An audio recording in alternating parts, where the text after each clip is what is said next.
Hoy vamos a analizar una posibilidad que apenas hace unos meses parecía lejana y que ahora empieza a aparecer en los análisis de los principales centros financieros y energéticos del mundo: la posibilidad de un colapso económico global provocado por la guerra en torno a Irán.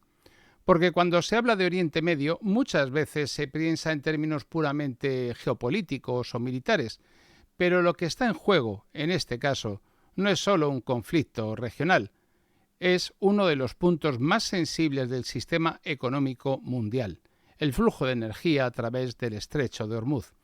El centro de este problema pasa por ese corredor económico por el que circulan aproximadamente entre 17 y 20 millones de barriles de petróleo al día, lo que equivale al 20% del consumo mundial. Además, por ese mismo punto pasa una parte decisiva del gas natural licuado que depende de ese estrecho también para que permanezca abierto ese estrecho. El problema es que el sistema económico mundial funciona con márgenes muy estrechos. No hay grandes excedentes energéticos que puedan sustituir rápidamente una interrupción del suministro. Cuando el mercado pierde incluso una pequeña parte del flujo, los precios reaccionan de forma violenta.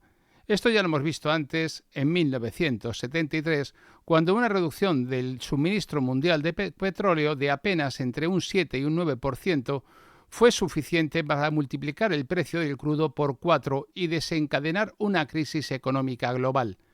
Hoy la situación es todavía más delicada porque la economía mundial es mucho más dependiente del comercio internacional, del transporte marítimo y de las cadenas de suministro globales. Por eso, cuando en marzo de 2026 algunos análisis comenzaron a plantear escenarios en los que el petróleo podría alcanzar los 150 o incluso los $200 por barril si el tránsito por Hormuz se ve afectado, los mercados empezaron a reaccionar inmediatamente. La cuestión que vamos a analizar hoy es muy concreta. ¿Qué ocurre exactamente cuando se produce un shock energético de esta magnitud y cómo se transmite al conjunto de la economía mundial? Vamos a ver cómo afecta al transporte, a la industria, a la producción de alimentos, al sistema financiero y finalmente al crecimiento económico. Y sobre todo, vamos a analizar qué regiones del mundo son más vulnerables y por qué. Porque la pregunta de fondo no es si el precio del petróleo puede subir, eso ya está ocurriendo. La pregunta es otra, es si estamos ante una crisis más dentro del ciclo económico o ante un escenario que puede desencadenar una reacción en cadena capaz de afectar al conjunto del sistema económico global. Vamos a verlo.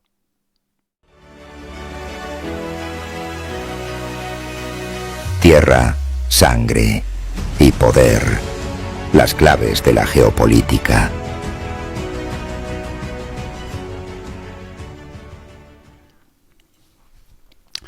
Bueno, pues no les demoro más y ya nos liemos con esto, porque lo de titular colapso económico mundial al programa de hoy no es una concesión gratuita a la necesidad de convocar gente dándole clip al directo, sino que es un retrato de lo que está ocurriendo.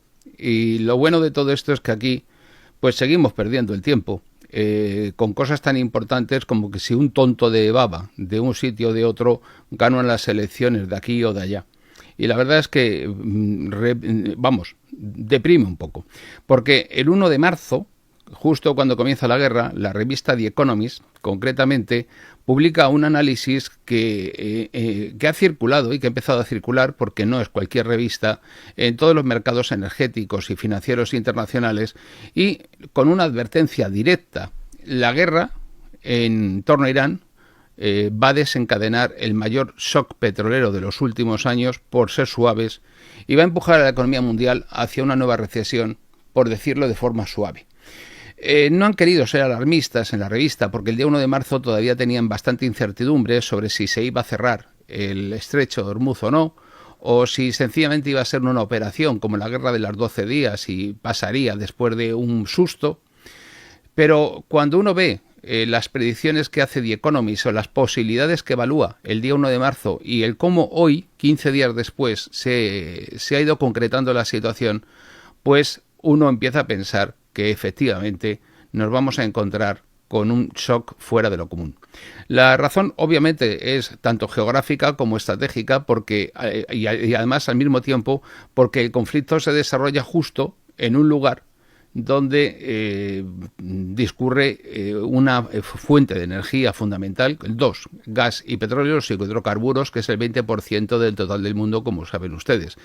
Claro, las cifras es lo que nos ayuda a entender la magnitud del problema. Yo me he dedicado un poco a hacer la cuenta de la vieja, aquello de que tampoco hay que ser muy listo. 2 más 2, 4, 10 menos 4, 6, etcétera, ¿no? Entonces, para entender esto, si uno quiere quedar bien y de ser un chico muy espabilado, empieza a utilizar palabras y tecnicismos, que si la curva de esto, que si las commodities, que si tal, y con eso consigue que no se entere la mayoría de la gente, y que parezca que uno entiende mucho. Y yo lo que he preferido hacer ha sido echar cuentas, como toda la vida de Dios, como el tendero de la esquina, que es como se hacen estas cosas. Y las cifras son los que nos van a ayudar a entender hoy en el jardín en el que nos han metido, sin comerlo ni beberlo. Pensemos que en este momento es que hablamos de que ese 20% del consumo mundial representa también 1/3 del petróleo transportado por mar en el planeta. Y esto no es gratuito, porque esto nos ubica en una situación muy complicada y de hecho los mercados ya han reaccionado ante esta escalada. Y vemos cómo se ha ido empujando el precio cómo se podría empujar el precio hacia los $150 en un momento, incluso los $200 por barril, con mucha facilidad. Y eso tendría consecuencias inmediatas, porque más del 90% del transporte mundial depende de los combustibles derivados del petróleo.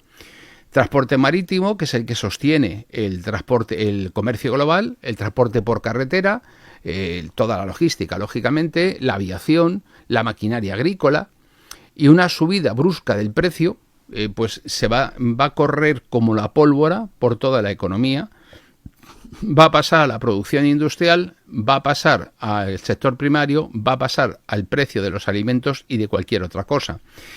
Y cuando uno compara en el tiempo, para poder entender, en la vida los seres humanos salimos de la cueva por el método de prueba y error.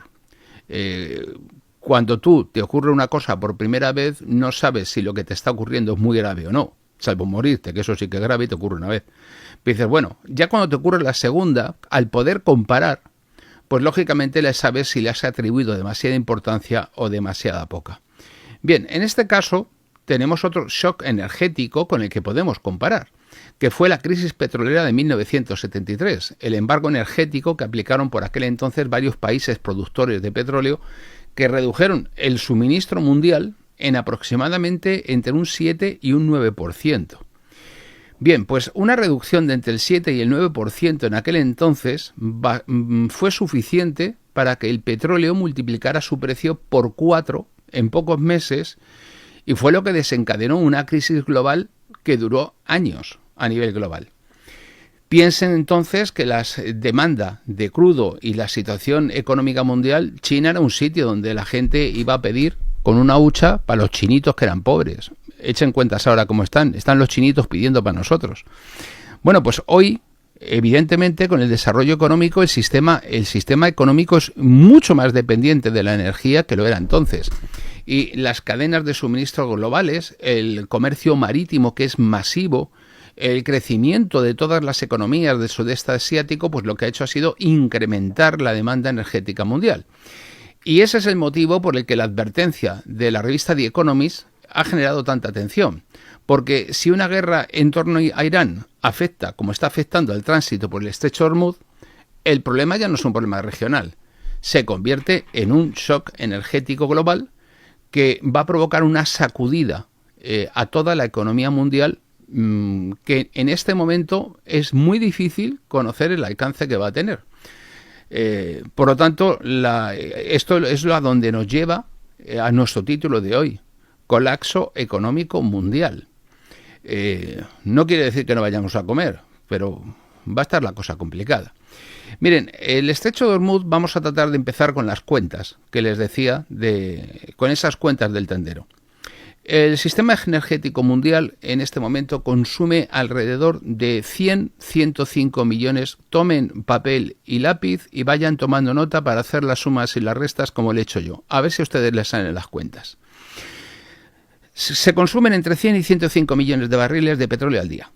Bien, de este volumen, entre 17 y 20 millones de barriles atraviesan el estrecho de Hormuz.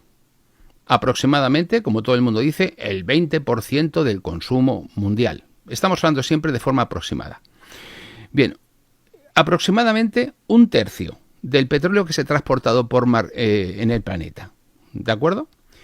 Por ese mismo corredor marítimo circula cerca del 20% del comercio de gas natural del mundo.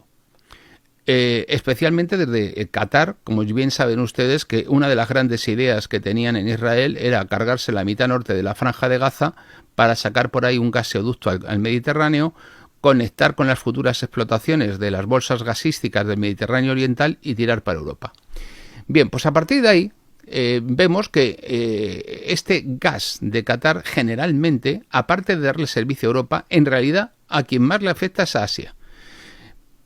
Vemos que, por lo tanto, ya tienen ustedes dos cifras, 105 millones, 17 a 20 millones de barriles salían por el estrecho de Hormuz.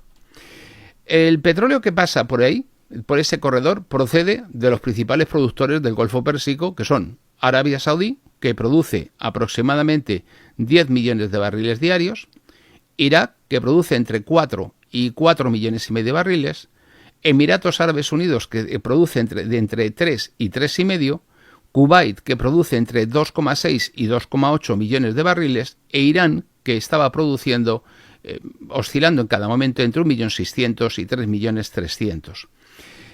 Bueno, obviamente la capacidad exportadora de Irán se había visto muy limitada por las sanciones que se le habían impuesto. Y a esto hay que añadirle el rey del mambo del gas, que es Qatar. La mayor parte de este petróleo, en contra de lo que podamos pensar, tiene como destino Asia. Entre el 80 y el 90% del petróleo que pasa por el estrecho de Hormuz, o que pasaba, se dirige hacia China, India, Japón y Corea del Sur. Todas ellas economías muy dependientes del suministro energético del Golfo Pérsico. La industria de estos países no se sostiene en gran medida sin este petróleo. Ahora bien, dices, bueno, se han perdido ¿cuántos millones de barriles? Pueden sacar por los oleoductos de Emiratos Árabes Unidos y los saudí al Mar Rojo, en circunstancias normales, 3 millones de barriles. Por lo tanto, tenemos que considerar que hay un déficit de entre 14 y 17 millones de barriles diarios. Hasta ahí las cuentas nos van saliendo. Bueno, van saliendo. Arabia Saudí, con este oleoducto este-oeste, puede transportar, como digo, llevándolo al máximo 5 millones de barriles. Emiratos Árabes Unidos, con el oleoducto Hassan Fujairah, tiene una capacidad cercana a 1,5 millones de barriles que van diarios hacia el Océano Índico. Bien, incluso utilizando ambas infraestructuras al máximo, apenas podemos pasar de los 6 o 7 millones de barriles diarios. Seguimos con el déficit, que digo, si son 17 a 20 millones, lo que salía por ahí, y ahora tenemos nada más que 6-7 millones, echen la cuenta de la vieja. Pues fácilmente 13-14 millones de déficit. Por lo tanto, en teoría, pues dices, bueno, pues vamos a buscar otras personas, otra gente que nos pueda suministrar entre 13 y 14 millones de barriles. Y de esa manera, si otros proveedores aumentan la producción, pues no tenemos problema, porque cubrimos ese déficit y el mercado sigue teniendo la misma oferta de petróleo que tenía antes de la guerra. Automáticamente dejamos sin utilidad la bomba atómica de Irán. Bueno, pero el problema está en que los datos lo que nos muestran es que eso es extremadamente difícil en el corto plazo. Estados Unidos es un país que fue exportador de petróleo, luego importador de petróleo. Cuando implementó el fracking, la fracturación hidráulica, pues volvió a ser exportador de petróleo. Y en este momento Estados Unidos produce, gracias al fracking, alrededor de 13 a 14 millones de barriles diarios. y esto lo convierte en el mayor productor mundial de petróleo. Sin embargo, la industria tiene una limitación estructural, porque los pozos tienen un declive muy rápido en la producción. Aparte de que extraer ese petróleo es mucho más caro, por debajo de los $70 de precio no sería rentable, pero es que lo que estás haciendo es arañar el fondo del barril en esos sitios. Precisamente eran bolsas de petróleo que se despreciaban por alto coste de explotación. Bueno, en el momento en que mantienes el precio por encima de un determinado nivel, resulta rentable y dado que te garantiza una autonomía estratégica en Estados Unidos, lo llevan adelante. Bueno, pues a partir de ahí vemos que los pozos de fracking caen en su producción en el primer año entre un 60 y un 70%. Y esto lo que te obliga es sistemáticamente a estar perforando continuamente nuevos pozos para mantener la producción. Y por eso aumentar la producción requiere meses, tiempo y dinero. Porque tienes que invertir, perforar y ampliar nuevamente infraestructuras. Y eso lo que nos muestra, si acudimos a la serie de datos histórica de Estados Unidos, es que todo este proceso se ha ido ralentizando estos últimos años. Bueno, pues ya sabemos que Estados Unidos no nos da más juego. Venezuela tiene las mayores reservas probadas de petróleo del planeta, pero produce en este momento entre 700.000 barriles y 1 millón. Está muy lejos de los más de 3 millones de barriles que producía cuando comenzó este siglo. Incluso con inversión extranjera, con el levantamiento de todas las sanciones, con el gran consejo de petroleras dispuestas a explotar el petróleo venezolano, pues van a tardar 3 años. Por lo tanto, no puedes contar con ese petróleo a día de hoy. Sigues estando entre 700.000 y 1 millón. Para que nos hagamos una idea, se calcula que dentro de 3 años Venezuela estará produciendo el doble que ahora, 2 millones, pero dentro de 3 años y después de unas inversiones millonarias. Rusia, a pesar de las sanciones y de toda la película, produce alrededor de entre 10 y 11 millones de barriles diarios. Sigue siendo uno de los mayores productores del mundo, pero tras las sanciones occidentales que se le impusieron en 2022, gran parte de su producción petrolera, la mayor parte, ya se ha ido a Asia, especialmente hacia China y hacia India. Y esto lo que significa es que la producción de Rusia ya está integrada en esos 105 millones de barriles diarios de consumo. Por lo tanto, no cabe plantearte redirigir cargamentos. En este momento, en lugar de mandarlo a China, lo mando a otro sitio, pero no aumenta la producción. Por lo tanto, tenemos ahí un tope y Rusia no cuenta en la ecuación porque los 10 o 11 millones de barriles ya estaban ahí, entre la producción mundial. Por lo tanto, vemos que en este momento el sistema energético mundial funciona con un margen muy reducido entre la producción y el consumo, entre la oferta y la demanda. Si el estrecho de Hormuz está seriamente afectado y el mercado pierde entre 15 y 20 millones, ya vemos 13, 14 mínimo, ni el fracking estadounidense, ni la producción venezolana, ni el petróleo ruso van a poder sustituir esos 14 millones de barriles diarios. Por lo tanto, vemos que el estrecho de Hormuz es la auténtica arteria energética del sistema económico mundial. Y una interrupción prolongada en el tiempo tiene consecuencias inmediatas para todos los mercados energéticos y para toda la economía mundial en todos los sectores. La pregunta es, en este momento que ya tenemos el bloqueo energético, ¿esto puede hundir la economía mundial? Tenemos el ejemplo, sin el bloqueo, de lo que supuso el embargo petrolero del 73, que fue una cosa como muy liviana.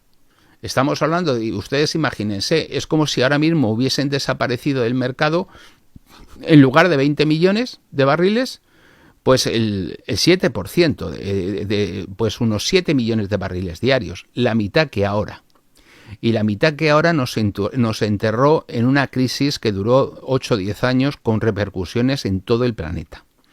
Bien, cuando comenzaron los primeros ataques en la guerra, el petróleo se movía todavía en niveles de precio que eran moderados para lo que era los niveles de precios recientes, en torno a los 60, 70 dólares por barril. En cuestión de días, el miedo a que afectase y que Irán cerrase el estrecho de Hormuz colocó el petróleo por encima de los 90 dólares. Y poco después, como hemos visto, con las subidas y bajadas en este circo ambulante de Donald Trump de que la guerra se ha acabado pero sigo bombardeando, superó el umbral de los 100 dólares. Llegó incluso a los 119, 115, 120 dólares. Luego está oscilando en este momento alrededor de los 100 dólares. Y esto lo que significa es que en el mismo momento en el que el estrecho de Hormuz se cierra, los mercados ya empiezan a descontar la situación con la incertidumbre, el peligro y el miedo de lo que pueda ocurrir. Bien, pues en este momento, si vemos que en 1973 el comercio mundial representaba aproximadamente el 25% del PIB mundial, pues hoy supera el 55% del PIB mundial. Y esto lo que significa es que el sistema económico actual es muchísimo más dependiente de las cadenas globales, de las cadenas logísticas globales. Lo del AliExpress que hacemos, me voy a comprar un juego de rulos para el pelo. Mira, pues aquí venden un cenicero que me gusta, un mechero, lo que ustedes quieran. Y van y se lo compran en AliExpress o en Temu o en cualquiera de estas. Pues eso pasa por las cadenas logísticas globales. Todo esto que vemos de que si la ruta de la seda, que si la ruta de la seda ártica, que si esto, que si lo otro. Formas de comercio que décadas atrás no existían. Hoy día cualquiera ve un libro en, yo qué sé, cualquier mercado de estos digital de América y lo pide, lo paga y se lo envían. Eso hace 50 años ni en película. Tenías que mandar cartas, la conferencia era muy cara. Y a ver cómo te enterabas que tenía el libro, imposible. Bien, pues por lo tanto, en este momento es el transporte marítimo y aéreo el que sostiene la actividad industrial y comercial. Y eso lo que hace es amplificar el impacto de cualquier shock energético a nivel mundial. Repito, del 25% del PIB en el 73 mundial al 55% hoy. Y esto explica por qué en este momento se manejan diversos modelos de mercado que contemplan la posibilidad de que el petróleo alcance entre 150 y 200 dólares por barril si la guerra provoca una interrupción prolongada del suministro. Como digo, el motivo por el que un shock petrolero tiene consecuencias tan amplias es que el petróleo sigue siendo la base energética del sistema económico mundial. Más del 90% del transporte global funciona con derivados del petróleo. Transporte marítimo, que sostiene el comercio internacional, el transporte por carretera, que sostiene el sistema logístico de distribución de mercancías, y el transporte aéreo, que es lo que conecta los mercados globales. Y a su vez, aproximadamente el 90% del comercio mundial se mueve por mar, y el combustible representa en este caso entre el 40 y el 60% de los costes operativos de un barco. El transporte marítimo consume aproximadamente alrededor de 5 millones de barriles diarios. ¿A que no está mal? Y esto nos muestra hasta qué punto la logística y el comercio y la logística globales dependen del petróleo. De esos 14 maravillosos millones de barriles que han desaparecido, estamos hablando de casi el triple de lo que consume el comercio y la logística a nivel mundial. Claro, pues ya tenemos ahí un poco resuelto cómo afecta al plano del transporte, pero también afecta al sector primario, al sistema alimentario mundial. La agricultura moderna depende muy intensamente además de la energía y concretamente del petróleo.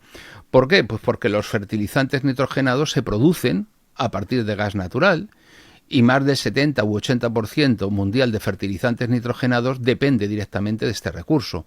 Por lo tanto, si el gas de Qatar no pasa por el Estrecho de Hormuz, tenemos un problema. La producción mundial de amoníaco, que es la base de los fertilizantes nitrogenados, supera los 180 millones de toneladas anuales. Y la maquinaria agrícola también funciona con diésel. Y el transporte de alimentos también depende del combustible. Por lo tanto, por ejemplo, en muchos cultivos intensivos, los fertilizantes representan entre el 30 y el 35% del coste total de la producción agrícola. Y eso significa que un fuerte aumento del precio de la producción agrícola y de la energía se va a trasladar rápidamente por toda la cadena alimentaria hasta el señor que se acerca con el carrito a la caja o la señora a pagar. Consecuencia, una presión inflacionaria que se va a extender por toda la economía. El encarecimiento de la energía es lo que en este momento nos explica aproximadamente 1/3 de la inflación total. En Estados Unidos, tras el shock petrolero del 73, se alcanzó una inflación del 11% en el 74. Y esto fue lo que provocó la inmensa recesión del 74 y del 75. Si la inflación energética se dispara, ¿qué es lo que ocurre? Que nos encontramos con eso que critican los neoliberales de la inflación por el lado de la oferta. Un coste te come el margen comercial. Necesariamente para mantener tu margen comercial la empresa, y porque la empresa no es una fundación de caridad, pues tiene que aumentar su precio y repercutirlo en el consumidor final a lo largo de toda la cadena de consumo. ¿Esto qué significa? Que automáticamente nos encontramos con que la gente no pierde poder adquisitivo. ¿Cómo identifican esto los bancos centrales? Pues muy poco inteligentemente. Dicen, hay que contener los precios. ¿Cómo conseguimos contener los precios? Pues provocando que las empresas estrechen su margen comercial. ¿Cómo lo provocamos? Haciendo que la gente compre menos. Por supuesto, en aquellos títulos en los que la demanda sea flexible, porque evidentemente no hay cosas que no son flexibles, como el consumo de agua, hay que pagar el agua o no bebes. Bien, a partir de ahí dices, bueno, pues subimos los tipos de interés, de esa manera profundizamos la crisis que sufre la gente, la pérdida de poder adquisitivo, recortan gastos, esto obliga a las empresas a reducir su margen comercial para tratar de mantener lo que es el sistema productivo de esa empresa, y todo el mundo pierde dinero, y las empresas y los consumidores, y todo el mundo de esa manera consigue mantener bajo control de alguna manera o en alguna medida el valor de la moneda, la inflación, y de esa manera para evitar que el dinero pierda valor, pierda poder adquisitivo. En aquel entonces, la Reserva Federal llegó a elevar los tipos de interés hasta alrededor del 13% para frenar esta inflación. Pero es que en España nos hemos encontrado que en aquella época se produjeron los pactos de la Moncloa en el año 79 para tratar, que los firmaron todos los sindicatos y los principales partidos, para tratar de contener la inflación, porque aquí la inflación también tenía 2 dígitos y más altos. Estamos hablando del 13, creo que fue el 13, el 14, el 15% de inflación. Si a eso le añadimos que a la vista de eso, el entonces recién perdida su independencia, su dependencia económica del gobierno, el Banco de España, subió los tipos de interés, y no era raro ni extraño encontrarte con tipos de interés del 11, del 13, del 14% en una hipoteca. Ahora la gente, cuando el Euribor se aproxima al 4%, muchos abren la ventana para tirarse. Piensen ustedes lo que significaría elevar los tipos de interés al 13%. La quiebra masiva de las empresas que no podrían devolver los créditos y no le digo el mercado hipotecario, con el tema de la ejecución de hipotecas por impago del crédito, vamos, se quedan con la mayor parte de las casas de España, los bancos. Bien, pues este proceso en el que vemos cómo aumentan los precios, cómo aumenta la inflación, pero sin embargo, cómo decrece la economía, es decir, aumento de precio, pero se produce una combinación de crecimiento económico débil o negativo y al mismo tiempo una inflación elevada. Este es el mecanismo por el cual se deprime la economía real para mantener el valor del dinero. Keynes lo que decía era otra cosa, que Keynes se planteaba otro tipo de cosa, pero lo que ha funcionado desde esta época de los 70 para acá, cada vez menos ha sido la teoría keynesiana. Bien, en este momento la economía actual es mucho más dependiente y mucho más vulnerable que en los años 70 porque depende de esas cadenas logísticas globales. El transporte marítimo ha aumentado exponencialmente, ya lo han visto, del 25% del PIB al 55%. Y por lo tanto la sensibilidad de los precios a todas las perturbaciones que pueda sufrir una cadena de suministro es muy elevada. Bueno, pues aquí no nos quedamos, porque esto, si fuera solamente esto, no iríamos mal. Porque a partir de aquí, si se produce un aumento brusco del precio, como está ya ocurriendo, pues esto también afecta a esas empresas que son industrias intensivas en energía. Ejemplo, la industria química, el acero, el cemento, el refino del crudo. Dependen directamente del coste energético para mantener su producción. Si a esto se añade la dependencia de la industria petroquímica, que es la que utiliza el petróleo como materia prima, plásticos, fertilizantes y montones de productos industriales, pues la consecuencia última es la transmisión económica, porque el petróleo se encarece, aumenta el coste del transporte, sube el coste de producción, se encarecen los alimentos, los bienes industriales, aumenta la inflación, los bancos centrales elevan los tipos de interés y el crecimiento económico o se paraliza. El ejemplo lo tenemos ahora mismo aquí en Europa, que los tipos de crecimiento que estamos teniendo son, bueno, espectaculares. De ahí el trampantojo de Pedro Sánchez en España, que dice que crece lo que no crece, pero que dice que sí va a crecer, o no me voy a meter ahora en eso. Y a partir de ahí, pues vemos que un shock petrolero pues siempre ha estado ligado a una crisis económica global. Difícilmente un shock petrolero va a afectar solamente a una región o va a afectar solamente a un país. Por eso, si se produce esta interrupción del suministro energético, llevamos ya 10 días, y con 10 días miren el jardín que tenemos organizado. Si se produjera durante más tiempo, pues nos encontraríamos con que se va a transmitir el impacto a toda la cadena, transporte, industria, sistema alimentario. Es decir, un shock energético de esta magnitud se va a convertir en el detonante de una recesión mundial que va a dejar pequeña a la del año 73. Y eso no es algo que puede que pase o deje de pasar. Eso es algo que ya está pasando. La pregunta es, a lo mejor no, nos queda la esperanza de que no. A lo mejor nos queda la esperanza de que de repente algunas ofertas o no ofertas o contactos o lo que quiera haber, que no parece, con Irán puedan reconducir la situación actual, el señor de Tel Aviv bendiga la situación y esto termine aquí. Si esto fuera así y se restablece el tráfico por el estrecho de Hormuz, oye, nos hemos salvado.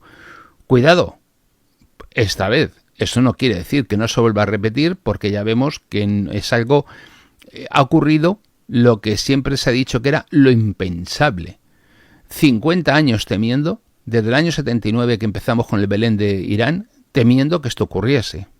Ya ha ocurrido. Entonces, ¿cuál es el lugar del mundo que primero sufriría el impacto energético de esta crisis? Bien, el epicentro económico que primero sufriría el impacto es Asia, con diferencia. Si el flujo energético del Golfo Pérsico se ve afectado, lógicamente, Asia, el bofetón que se lleva es espectacular porque aproximadamente entre el 80 y el 90% del petróleo que pasa por el estrecho de Hormuz tiene como destino los mercados asiáticos. Por lo tanto, Asia es la región más expuesta con diferencia a la interrupción de suministro. ¿Quién es el más afectado de todos? El principal consumidor, China.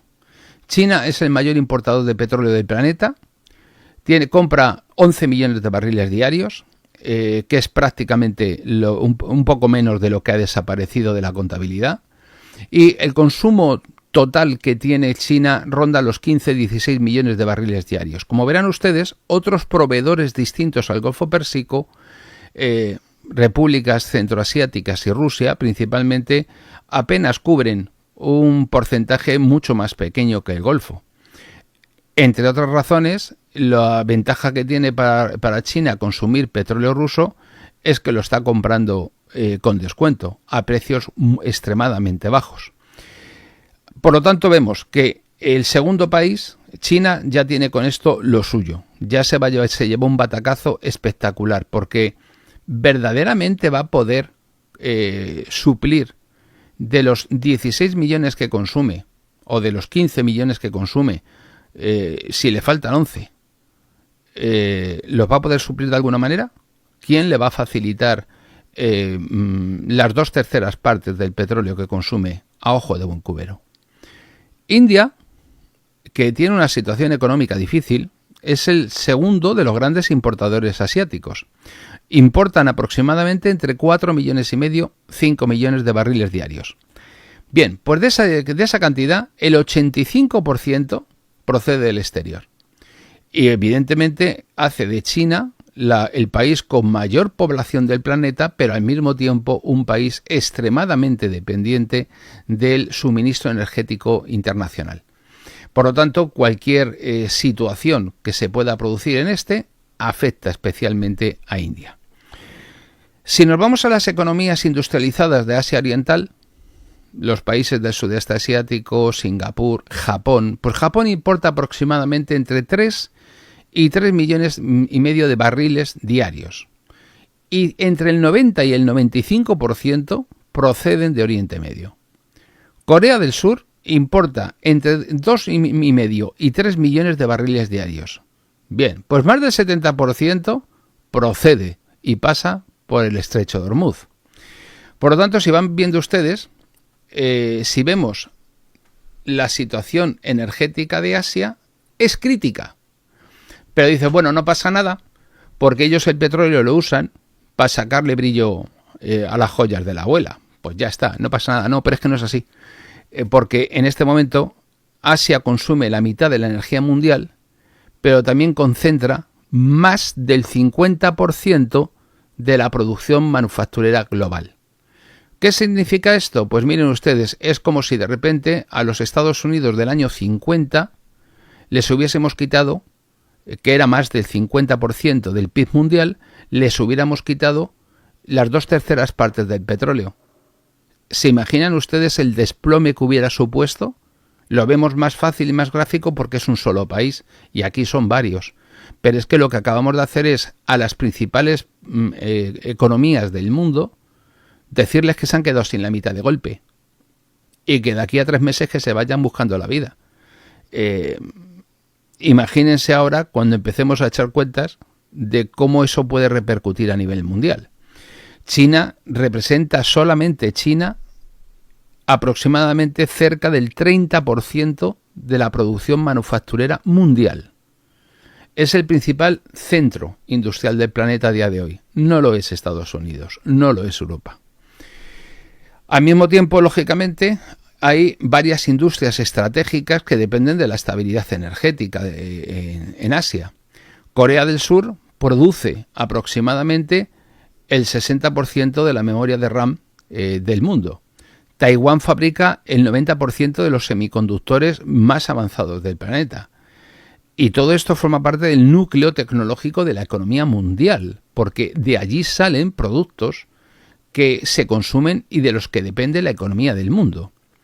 Y evidentemente, para mantener esa producción dependen de un suministro energético constante. La industria petroquímica asiática le ocurre lo mismo. Está directamente vinculada a la exportación por el estrecho de Hormuz de esta producción energética. De hecho, el propio diseño de las refinerías asiáticas está hecho de forma específica para procesar el crudo que procede de Oriente Medio. No todos los petróleos son iguales, ni todas las refinerías están pensadas y diseñadas para tratar todo tipo de crudos. Por lo tanto, ustedes piensen, esto hace que si la infraestructura que tiene está pensada para este tipo de crudo, imagínense, no pueden decir ahora, mira, me voy, y se lo compro a Venezuela, que produce 10.000 millones de barriles. No, porque no lo pueden refinar. Bueno, vemos que además, como les digo, Asia, que consume esa energía, es también el centro logístico del comercio mundial. Todos los grandes hubs, como dicen ahora, portuarios asiáticos, están en esa parte decisiva del mundo. Manejan aproximadamente en Asia entre el 60 y el 65% del tráfico mundial de contenedores y, de forma habitual, los 10 mayores puertos del mundo están en Asia. Shanghai, Singapur, Ningbo, Zhoushan, Shenzhen, Busan, los 10 mayores puertos del mundo.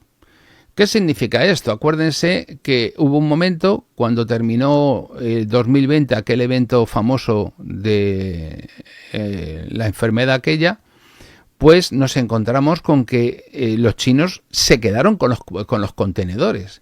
Es que no había contenedores. Tú podías comprar un producto, pero el principal problema que tenías es que no te lo podías traer porque no había contenedores.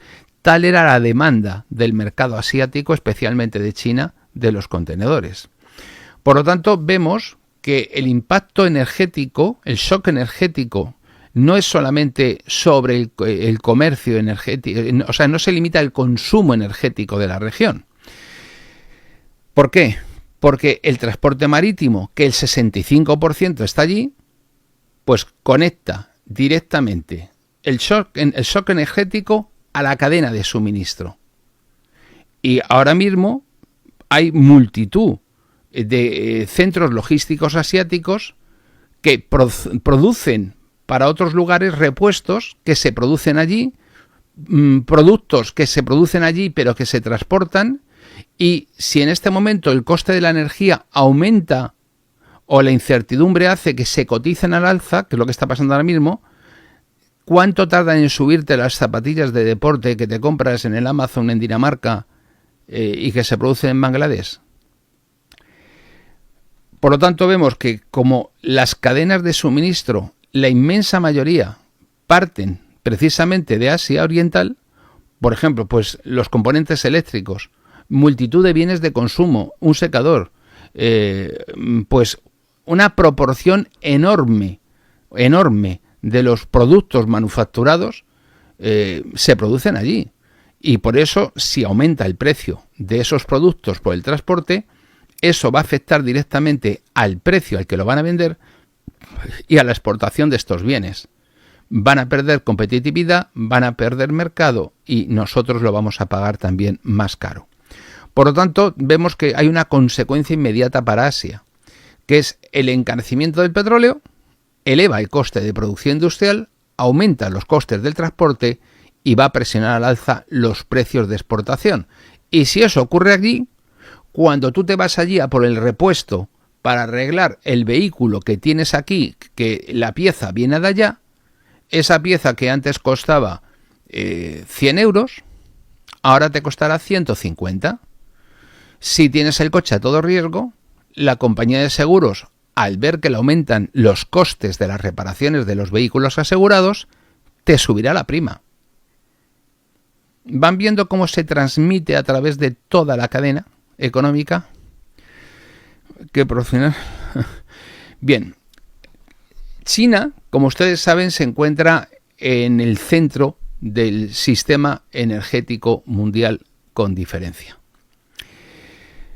Por lo tanto, vemos que en este momento el 70% aproximadamente de su importación, como procede de allí, y aproximadamente entre el 40 y el 45% del petróleo que importa China proviene del Golfo Pérsico y de estos países, reducir la dependencia para China del petróleo en el corto plazo es prácticamente imposible. Siendo así, y a la vista de lo que estaba ocurriendo, hay una cosa que sí ha hecho China, que ha sido comprar petróleo como si no hubiera un mañana. Han llegado a comprar muy por encima de su consumo estos meses pasados.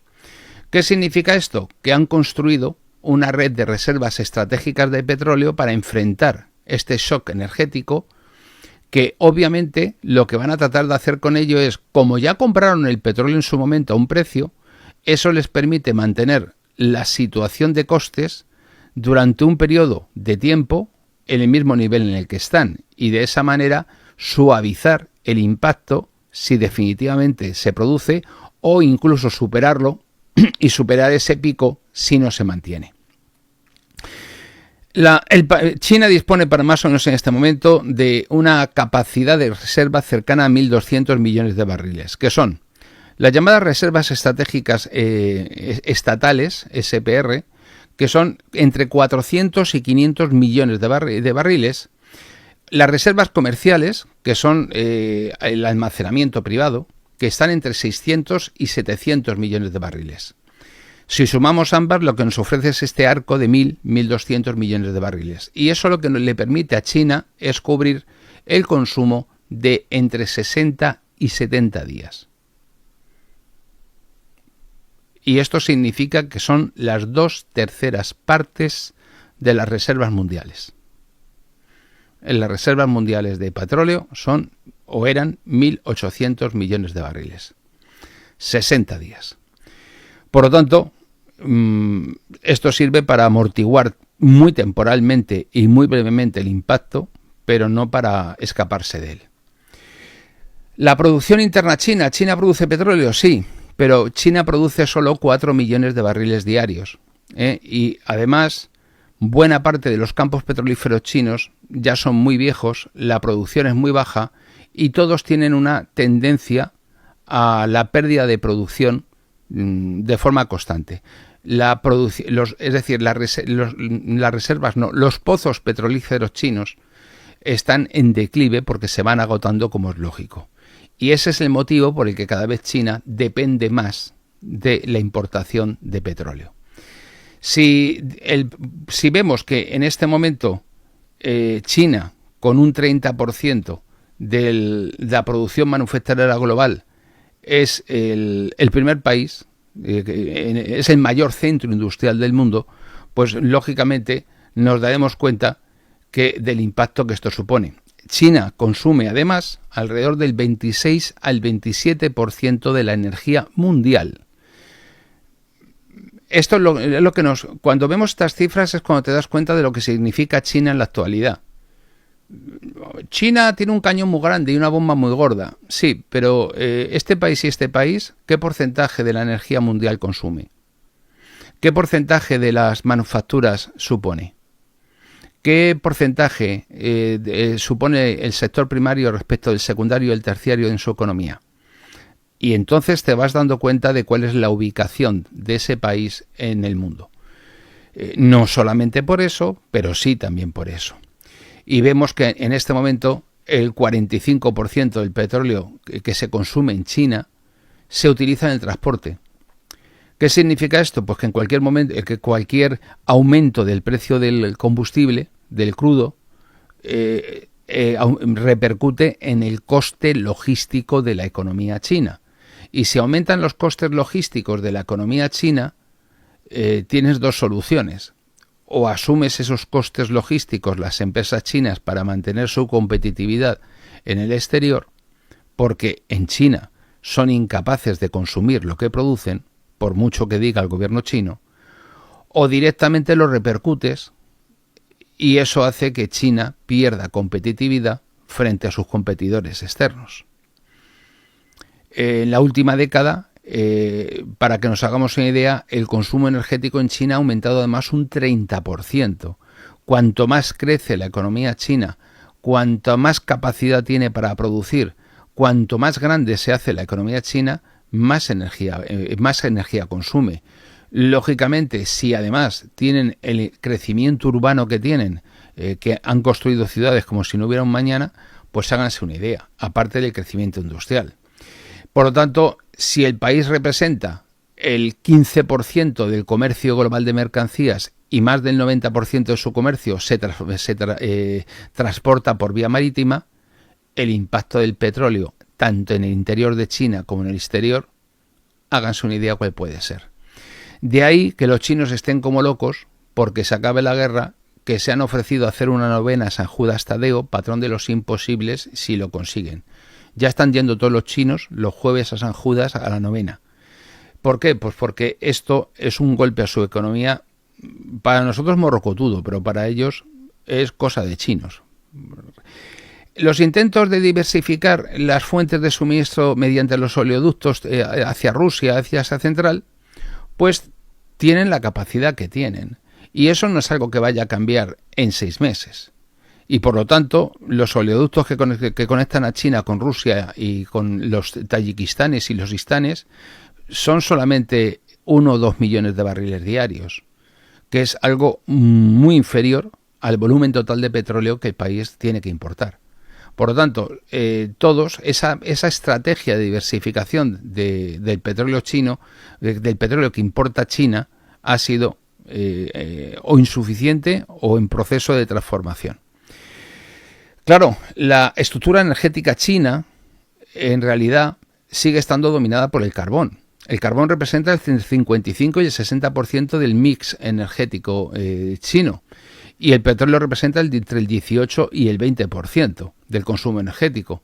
Pero el petróleo sigue siendo imprescindible para el transporte, la petroquímica y montones de industrias intensivas, por ejemplo el cemento. Los chinos han hecho una estación en 9 horas, 1000 tíos. ¿Qué los chinos? Sí, con cemento. Los pueblos no viven y mueren por azar. Combaten movidos por fuerzas que atraviesan las generaciones y forjan su mentalidad en la lucha por la vida. Cada comunidad histórica lleva inscritas sus leyes en la sangre.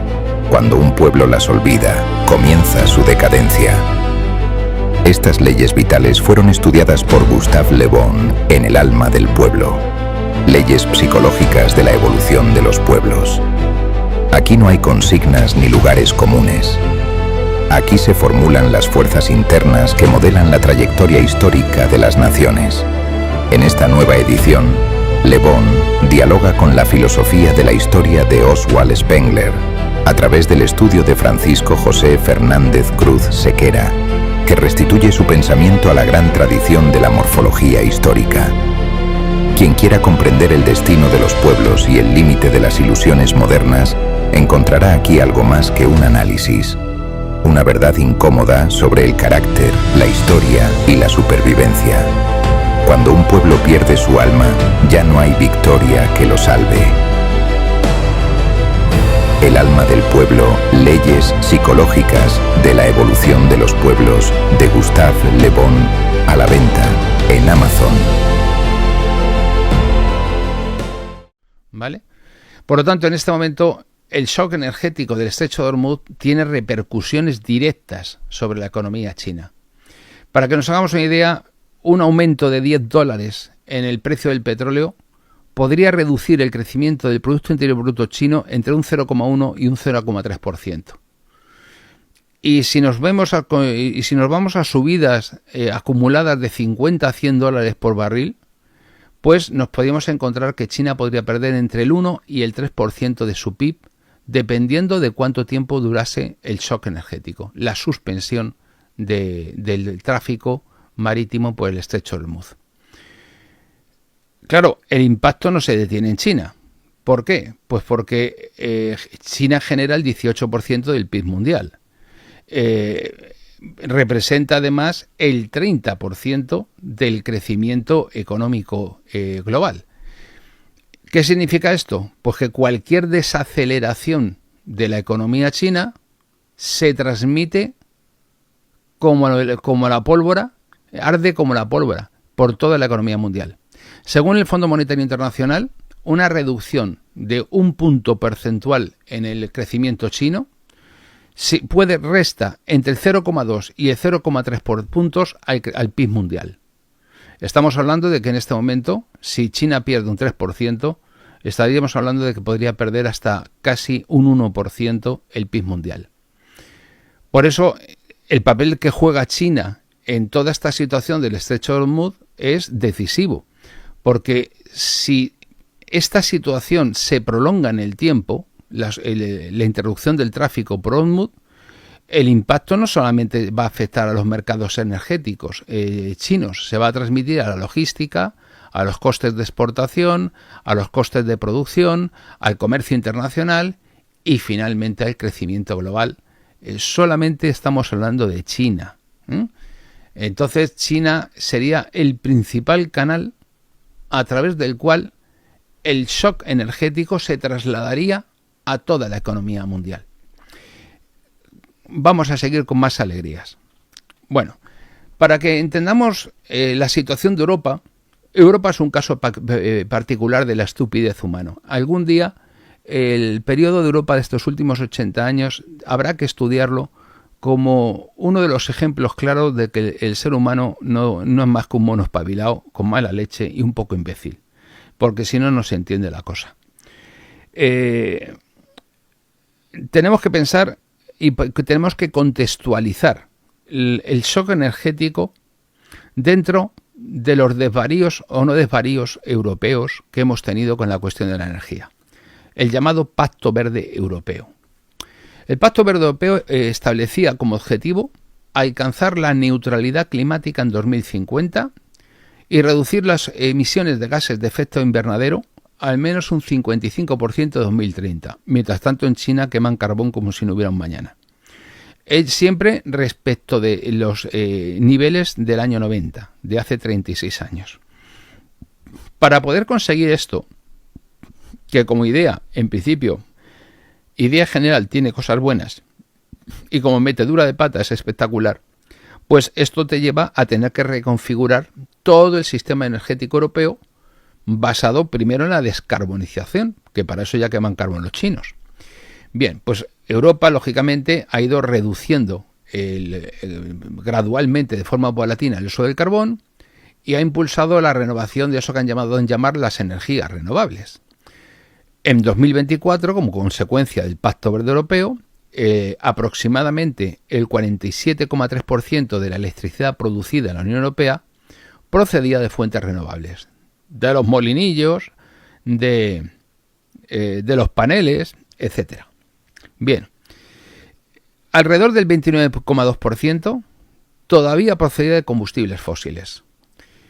Bien, pues esa transición energética ha coincidido con, en algunos países de Europa, con decisiones que obviamente han reducido otras fuentes de generación todavía más firmes. Ejemplo, Alemania, que las centrales nucleares son muy malas y se ha tirado en plancha a la desnuclearización y que ha cerrado ya sus 3 últimas centrales nucleares en el 15 de abril de 2023. Automáticamente ha perdido una parte muy importante de su capacidad de generación eléctrica de forma estable. Aquí, los artistas que tenemos nos regalaron un bendito apagón hace 4 días, precisamente por la falta de estabilidad del sistema. Y hemos estado a punto de tener otros varios apagones desde entonces que nos hemos librado de milagro. Y a eso hay que añadirle las tensiones geopolíticas que han llevado a que España tenga una política respecto de Francia, Marruecos y Argelia y Portugal. Los portugueses nos miran como diciendo a ver qué van a hacer estos, porque claro, es que Portugal hace frontera con el Océano Atlántico y España. Fin, no hay más. Entonces lo que hacemos les afecta de forma notable. Nos miran con miedo, porque claro, están encerrados en una jaula con un mono que tiene una pistola y está cargada. Y claro, en esa situación tú dices, a ver qué va a hacer el mono. Pues es lo que hacen los portugueses con los españoles, mirarnos a ver qué hace el mono con la pistola. Dentro del sistema energético europeo, el petróleo sigue siendo evidentemente la principal fuente de energía. Y en el balance energético total de la Unión Europea, el petróleo representa, para que se hagan ustedes una idea, entre el 34 y el 36% del consumo energético total.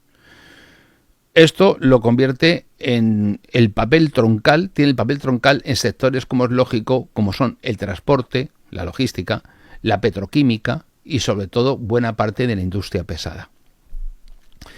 Si seguimos, a pesar de estos cambios en el mix energético, pues obviamente Europa sigue siendo una potencia económica dependiente de la energía importada. La Unión Europea aproximadamente importa el 58% de la energía que consume, que se lo cuenten a Putin. Y en el caso del petróleo, la cosa va peor, porque la producción europea, obviamente nunca hemos tenido demasiado petróleo, campos de Rumanía, de Ploesti, poco más, los campos de noruegos, los que tenían los británicos en el Mar del Norte, etcétera, pero vamos, la producción petrolera europea ha descendido un 95%, ¿vale? Por lo tanto, en este momento hay un 95% de petróleo que se consume en Europa que es importado. Y en este momento Europa consume entre 14 y 15 millones de barriles de petróleo al día. ¿Qué significa? Que cualquier aumento del precio, con nada que lo toques, se transmite directamente, ¡pum!, como si fuesen las fichas de un dominó por toda la economía europea. Además, Europa tiene una dependencia absoluta, porque ahí sí que no hay tu tía, del gas, de la importación de gas natural. Como evidentemente el consumo de gas en Europa ronda los 450.000 millones de metros cúbicos, pues lógicamente nuestra dependencia, la dependencia que tiene nuestra actividad económica de la importación de gas es altísima. Prueba de ello que lo cuenten en Alemania, porque desde que decidimos hacernos en el harakiri, gracias a estas mentes privilegiadas que tenemos en Bruselas, pues antes de 2022 teníamos ese sistema que había empezado 50 años antes, en tiempos de Brezhnev, de que la fórmula era clara. Oiga, energía procedente de Rusia, precios bajos, margen competitivo, mano de obra muy cualificada, altos niveles de producción de bienes manufacturados de alta calidad. Competíamos donde hiciera falta. Pero un buen día dijimos, está muy mal visto invadir países. Oiga, y lo de Israel y Estados Unidos, eso no es una invasión, están defendiendo los derechos humanos, es que no es lo mismo. Y entonces lo de que las 110.000 veces que según la ONU Israel ha roto el alto el fuego en el Líbano, eso no son derechos humanos, no es lo mismo. Bueno, pues si no es lo mismo, entonces a Israel no le vamos a sancionar, que venga al Eurobasket y que se venga también a Eurovisión a cantar, pero Israel está en Asia. Bueno, tampoco nos vamos a poner así con la geografía, que aquí hay mucha gente que no ha acabado a eso. Bueno, pues nada. Ahora ya sabemos que Jordania cualquier día entra en la Unión Europea porque pilla según sales de Austria tirando para Italia a mano izquierda. Está clarísimo. Cosas que no hay que hacer preguntas. Cuando haces estas preguntas es que eres un fascista y un nazi, un bulero, y que además estás contra la democracia. Bien, pues en este caso el suministro de gas ruso hasta el año 22 entre el 40 y el 45% del gas importado por la Unión Europea en 2021. Montas el pollito con Rusia y en 2025 el gas transportado por gasoducto representaba aproximadamente el 6% del suministro europeo, porque teníamos el Belén del Druzhba y del Turestream y de Hungría y de Eslovaquia que no querían cortarse las venas. Bien, pues hay que incluir el gas natural licuado. Y si se hace, en este momento, el total de gas ruso importado todavía a día de hoy, el año pasado, era el 13%. Para que se hagan ustedes una idea de las inmensas dificultades de prescindir del gas ruso barato después de 4 años. Y eso de tapadillo y con excepciones contadas. ¿Por qué? Porque no se podía hacer sin... Vamos a ver, tú no puedes dejar de respirar sin morirte. Pues es lo que hizo la Unión Europea. Y evidentemente así nos ha ido el pelo. Hemos desertizado industrialmente toda Centro Europa. Pues en el caso del petróleo, oiga, mire qué tontería. Esta vez por cuenta de Trump, y bueno, cuidado, y de la sionista Ursula von der Leyen, que es una señora que resulta que yo no lo sabía, pero también debe ser que va a ir todos los sábados a descansar con los amigos, algo de esto cualquier día. Ya, pero si tú no eres del club, pero da igual, no me importa. Yo como si lo fuera, la que más, la que mejor. Hay que bombardear Irán, los derechos humanos, el pañuelo a las mujeres. Pero si ellas no dicen nada allí, estos son 4 que hay por aquí. Da igual, no discutimos. Feminismo inclusivo. Esto es inclusivo. ¿Y qué medidas van a tomar para esta crisis, este impacto? La mejor medida es decir no a la guerra. Portavoz del Gobierno de España. Claro, uno plantea estas lumbreras y dices, vamos a ver, si lo que no sabemos todavía es cómo seguimos existiendo. Es que no te lo explicas. Dices, si es que esto es para habernos matado, pero para habernos matado hace ya años. Bueno, pues en el caso del petróleo, antes del embargo energético, Rusia suministraba entre el 27 y el 29% del petróleo importado por la Unión Europea. Se reorganiza el tenderete energético europeo y la proporción cae a entre el 1 y el 3% en 2025, de lo cual tiene buena parte España, entre otras cosas. ¿Qué significa esto? Que ha habido que reorganizar completamente todo el sistema de abastecimiento energético europeo. En el caso del gas por gasoducto, oiga, qué casualidad, vuelan el Nord Stream el mismo día prácticamente que le abren el grifo a Noruega.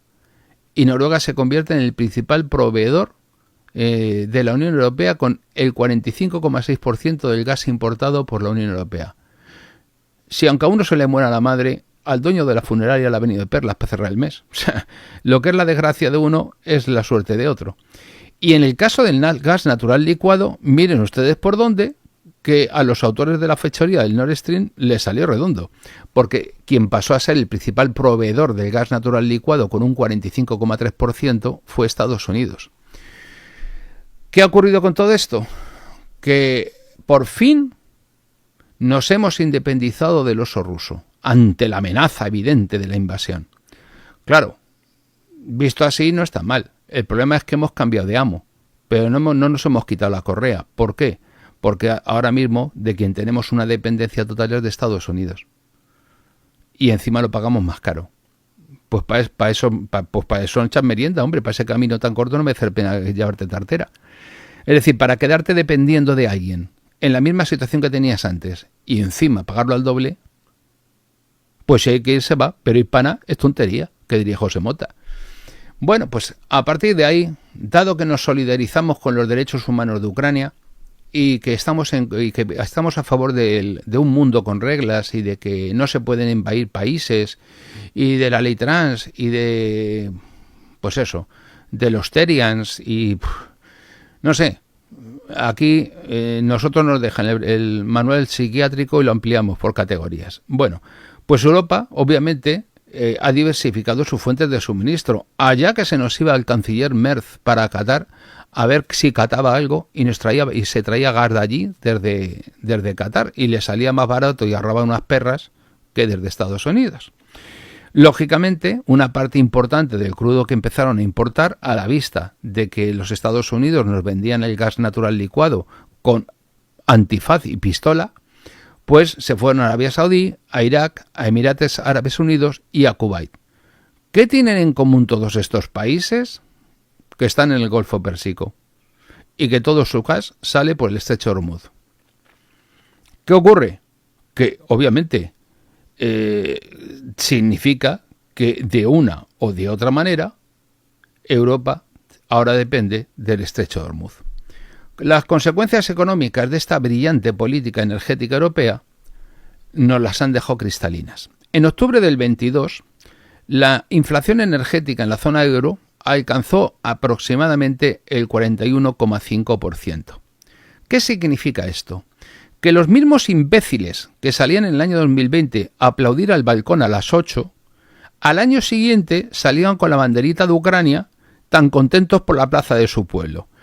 Y todavía me dicen que por qué me pongo como me pongo. Pues ¿para qué me dejan un canal de YouTube? Si saben cómo soy. Pues lo he dicho.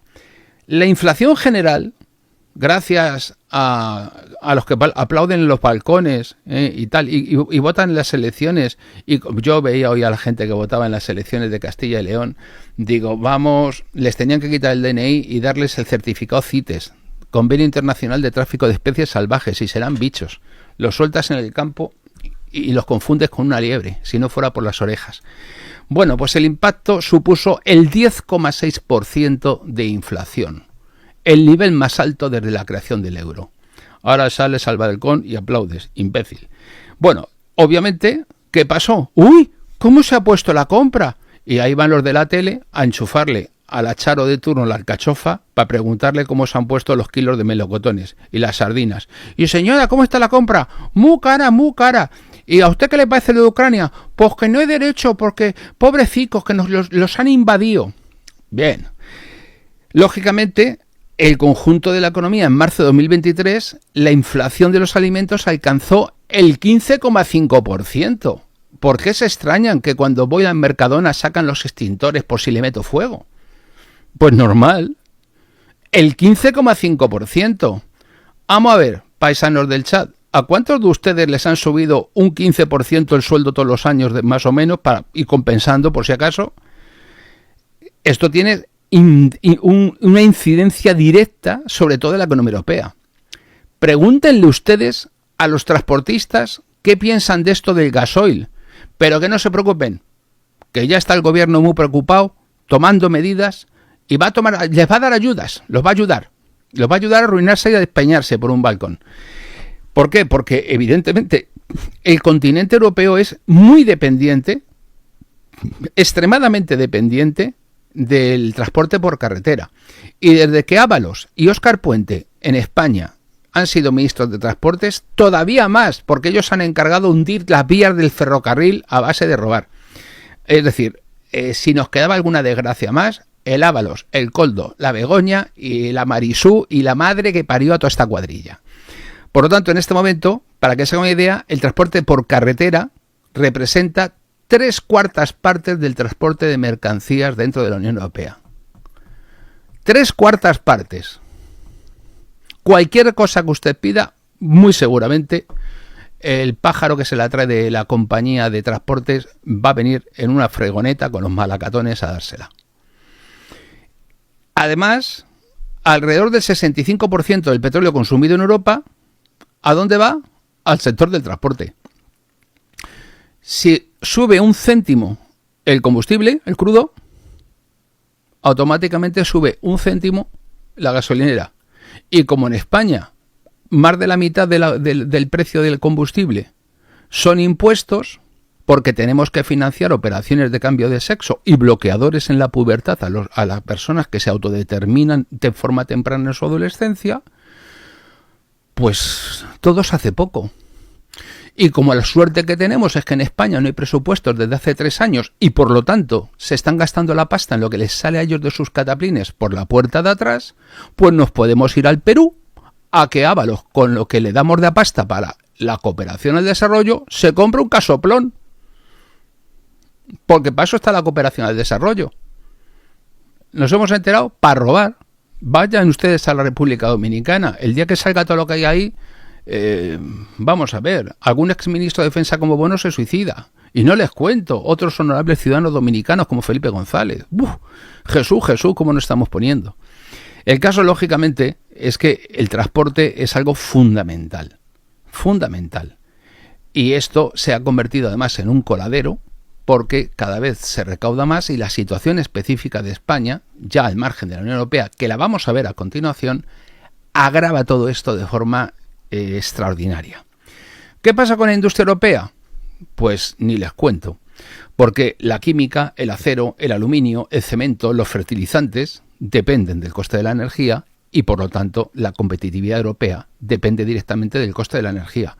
Pero claro, como la amenaza rusa nos tenía como nos tenía, que estaban ahí los tanques que iban a entrar ya por casa, que ya no nos atrevíamos ni a bajar a dejar el cubo, la basura en el cubo, en el contenedor, pues claro, hubo que romper con Rusia. Porque, a ver qué va a ser esto, que invadan Ucrania. Si es con la democracia que tienen en Ucrania y sobre todo, que nos van a explicar cualquier día dónde están los 110 millones de euros que faltan, que han robado y que se han llevado por ahí el Zelensky, el resto de la cuadrilla de Alibaba y los 40 ladrones. Bueno, pues en este caso concreto, la energía en algunos sectores en Europa representa entre el 20 y el 40% de los costes de producción. Y la industria representa nada más que el 25 y el 30% del consumo energético total del continente. Ahora vas y lo tuiteas. Entonces, como vemos, energía, aumento de costes de todo tipo, inflación disparada. Si es que gastáis mucho, me voy a acordar de tu santa madre, Marisú. No hay más remedio, que no lo ha dicho Christine Lagarde, que hay que subir los tipos de interés al 4% de la hipoteca porque estamos, desatados con el gasto. Oiga, que hay gente que está alquilando trasteros para utilizarlos como viviendas. Bueno, pero eso son gente excéntrica, porque siempre ha habido... Bueno, la señora Trujillo, ministra de la Vivienda, que ahora vive en Marruecos y que dice que hay que darle a Marruecos de todo, entre ellos Ceuta y Melilla. La solución habitacional, pisos, viviendas de 15 metros. Me gustaría saber si a ella le cabe el inodoro en 15 metros, seguro que en su casa no. Bueno, a Yolanda Díaz no, porque tiene un piso que le pagamos nosotros de 350 metros, con lo cual, miren. Situación de todo esto... Pues que en este momento la crisis energética que llevamos atravesando estos años, los precios del gas y del petróleo y de la electricidad se han situado entre 2 y 4 veces por encima de los precios energéticos de Estados Unidos. La madre que nos parió. Pero si esto es la guerra de ellos. Ah, sí, pero la pagamos nosotros. Cuidadito, cuidadito. Imagínense la presión que estamos soportando sobre la competitividad industrial del continente. Y ahora entenderán por qué Ursula von der Leyen hace Mercosur, hace lo de la India, el acuerdo comercial, que ese no nos venía mal, pero el de Mercosur es una ruina, y vende a su madre en trozos, fileteados, con tal de gastar cuota de mercado, porque los chinos nos han barrido directamente en 4 años. Consecuencias económicas del shock energético. El crecimiento económico. Vamos disparados, oiga. Que nos lo dice Perico Sánchez, hombre. Y si Perico Sánchez lo dice, vamos a ver, si él dijo que lo de los puticlubs del Seguro era un gran negocio, y atinó, ¿por qué no va a ser esto un gran negocio? Pues claro.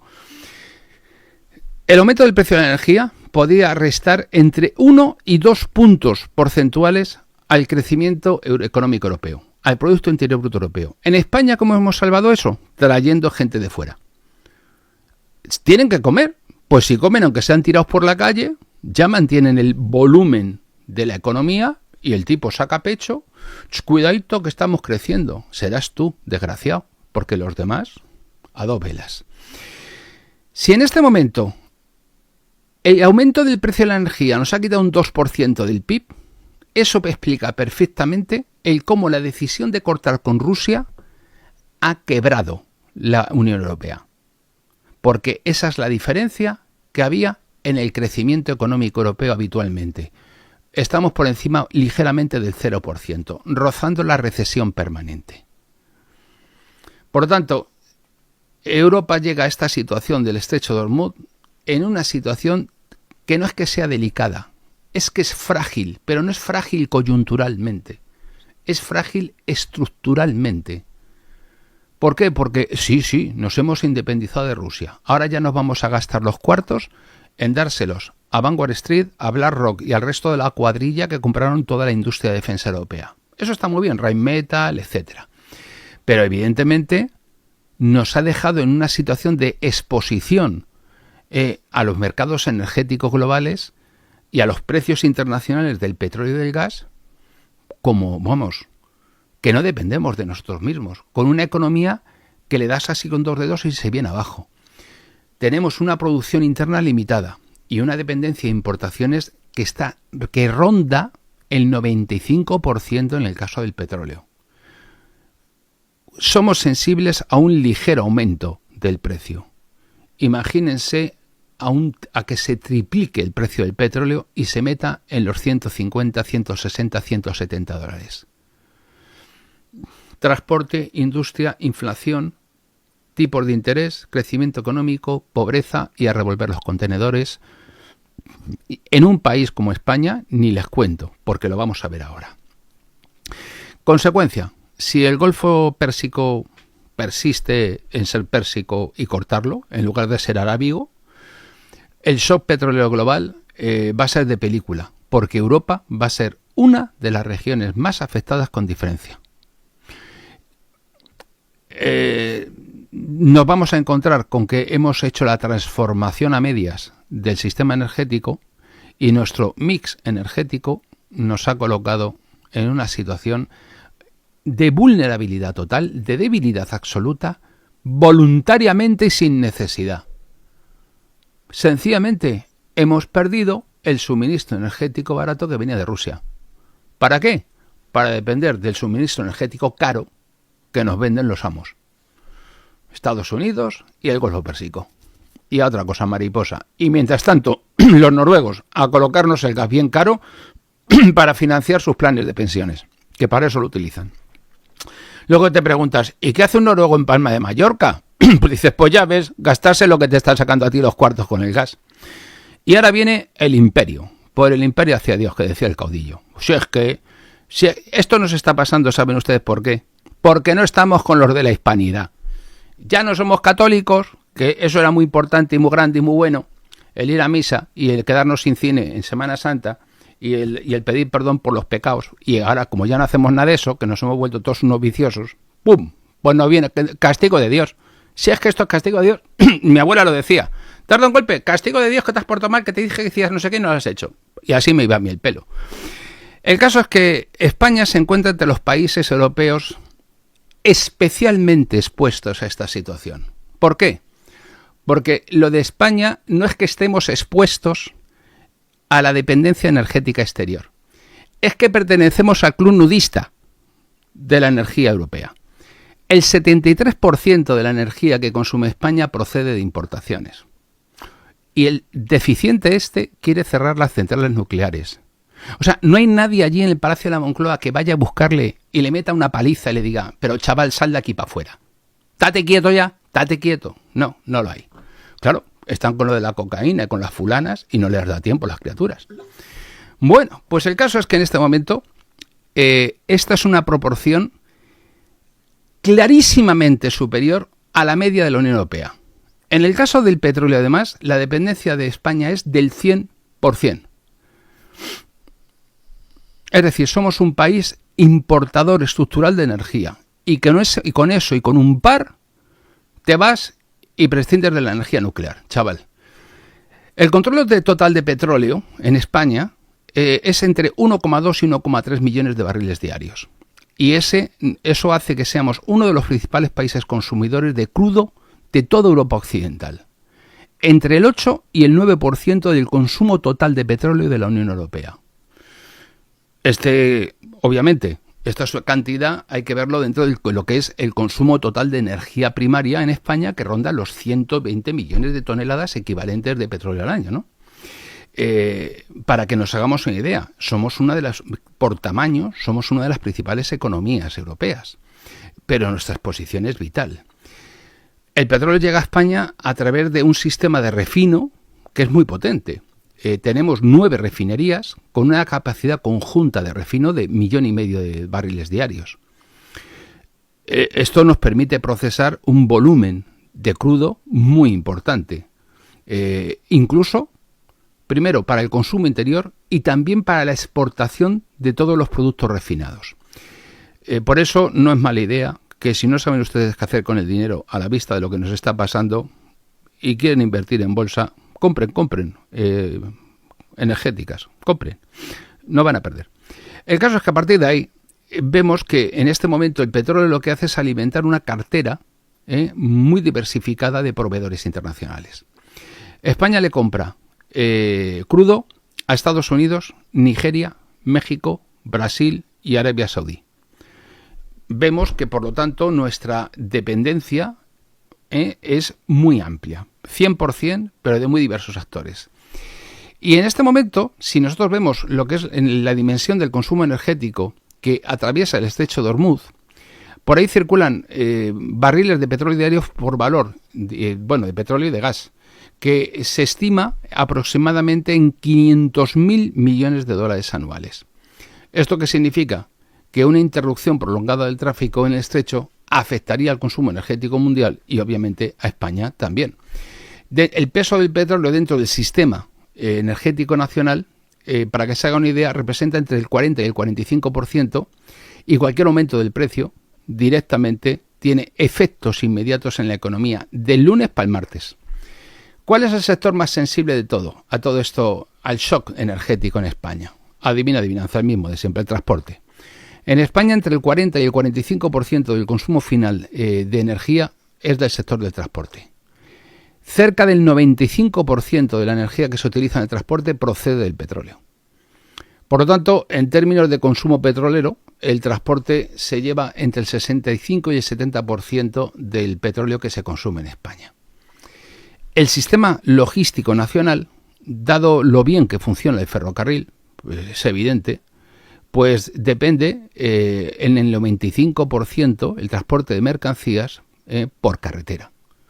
Dices, bueno, ¿y si tuviésemos centrales nucleares y la red ferroviaria funciona electrificada? ¿Eso no abarataría los costes de modo exponencial? Ya, pero entonces, ¿nosotros cómo nos llevamos lo de los contratos de mantenimiento como lo de Adamuz? ¿Cómo puedes seguir siendo ministro de Transporte con 40 muertos ahí, sin dimitir? No sé.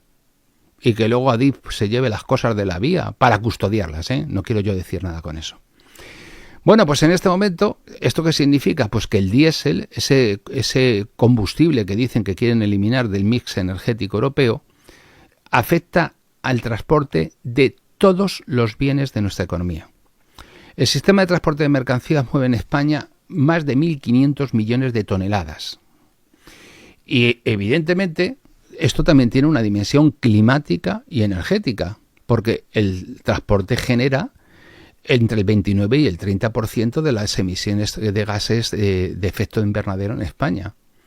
Y eso convierte al sector del transporte en la principal fuente de emisiones de gases con efecto invernadero en España. Y esto lo que demuestra es hasta qué punto el sistema económico español depende de los combustibles fósiles, especialmente del petróleo, para el día a día, sin más. En muchas empresas el transporte por carretera representa entre el 30 y el 40% de los costes operativos de la empresa. Es decir, es el principal gasto de la empresa. Imagínense que ahora mismo una empresa que tiene un margen comercial del 20% le aumenta los costes operativos y te comes todo el margen comercial. Impensable, te lo van a repercutir. Por cierto, nos suben las pensiones, ¿verdad? ¡Ay, qué bien que nos han subido las pensiones y el salario mínimo! Y luego te suben el salario mínimo 100 euros y como pegas el salto de tramo porque no han deflactado la tarifa del IRPF, cobras 50 menos.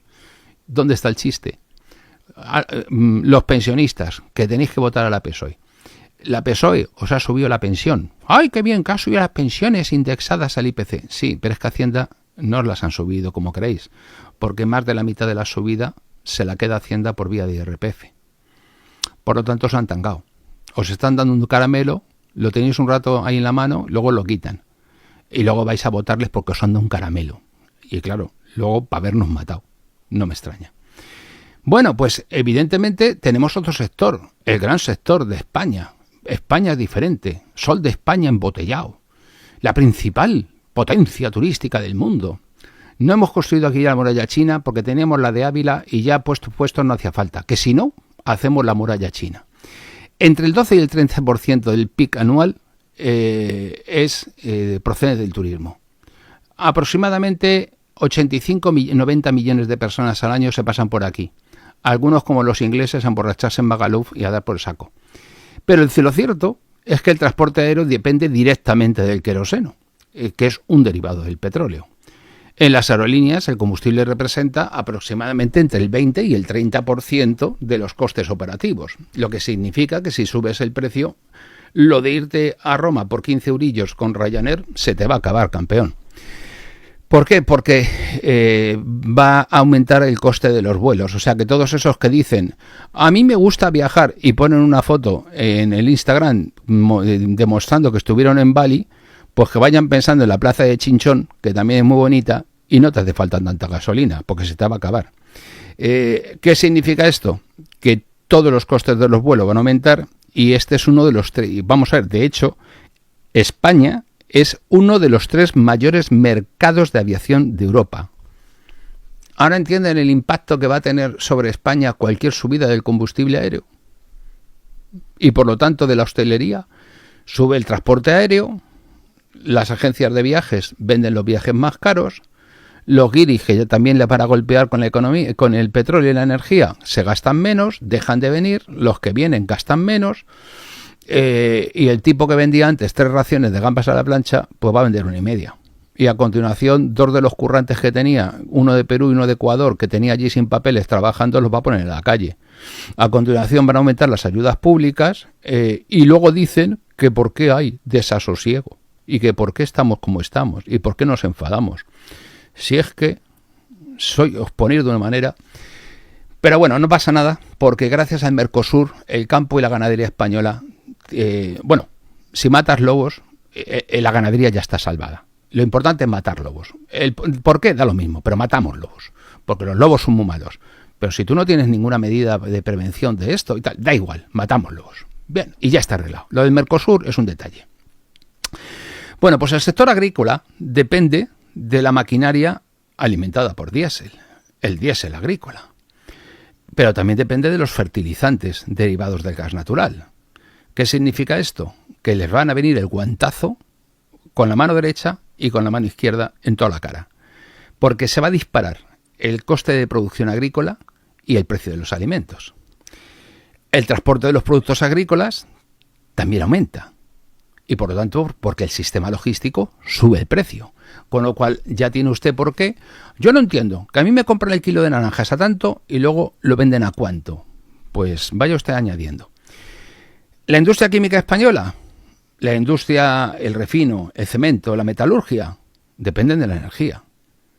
En términos agregados, la industria representa aproximadamente 1/4 parte del consumo energético total de España. Para que nos hagamos una idea de la importancia del precio de la energía para el tejido productivo español. El sistema logístico, pues las actividades vinculadas al transporte representan entre el 6 y el 8% del Producto Interior Bruto español. España cuenta pues con alguna ventaja, sí. Una, que nadie es inmortal y algún día se va a morir esta gente. Nos queda la esperanza de que los que vienen no sean peores. Digo, fíjese, no he dicho que sean buenos, digo que no sean peores. Oiga, llevamos 200 años que nos han mirado un tuerto, nos han echado mal de ojo. Ventajas: 6 grandes plantas de regasificación de gas natural licuado. Eso es aproximadamente 1/3 de la capacidad total de regasificación de la Unión Europea. El peso de las energías renovables en el sistema eléctrico español es muy elevado. En algunos momentos pasa del 50%. Si tuviéramos las centrales nucleares funcionando, dando estabilidad al sistema, oiga, de cine. Ah, no, que nos ha dicho la Ursula von der Leyen que las cerremos. Es decir, más del 50% del mix eléctrico español renovables. Y si no hace sol, da igual. Y si no hace aire, no importa, saquéis abanicos. Claro, esto no elimina la vulnerabilidad estructural que tiene el sistema energético español frente al petróleo, porque es que importamos el 100%. Si se dispara el precio, en el mix total va a seguir subiendo. Ejemplos. Crisis energética de 2022. La inflación en España superó el 10%. Pero oiga, no pasa nada. Que llega una epidemia terrible y se muere la humanidad, la culpa de Ayuso. El gobierno no tiene nada que ver. Que llega una riada y te arrastra medio mundo, cuidadito, que lo primero es lo primero. Que hay que votar para el Consejo de Radio y Televisión Española, repartirnos los puestos. Pero es que hay 200 muertos en la calle. Pues si quieren ayuda, que la pidan. ¿Vale? Y tarda 3 días en llegar la unidad militar de emergencias. Pero la culpa es de Mazón, el tonto del PP que iba a ir a Eurovisión. Que, no sé, que tienes, por ejemplo, un problemilla con el ferrocarril porque te has estado robando el dinero a saco y no has mantenido los ferrocarriles. Pues a ver cómo hacemos que esto no se note. Y automáticamente tú sigues de ministro con 40 muertos a la espalda. Y así vengan días y vayan ollas. Y el coldo para arriba y el coldo para abajo. José Bono, Coldo, que necesito que me hagas un favor. El otro, que tengo aquí a la Pilingui, que si me la puedes meter en Renfe, en Adif, para que esto de los trenes. Ya, pero es que esto de las empresas de los trenes es para los trenes. No importa, pero que me alquiles un pisazo ahí de 3.000 euros al mes para la Pilingui en la Plaza España, que la tengo estudiando para dentista y le hace falta. Y los fajos de billetes en la mano. Pero esto es progresismo. Esto es el gobierno más feminista de la historia.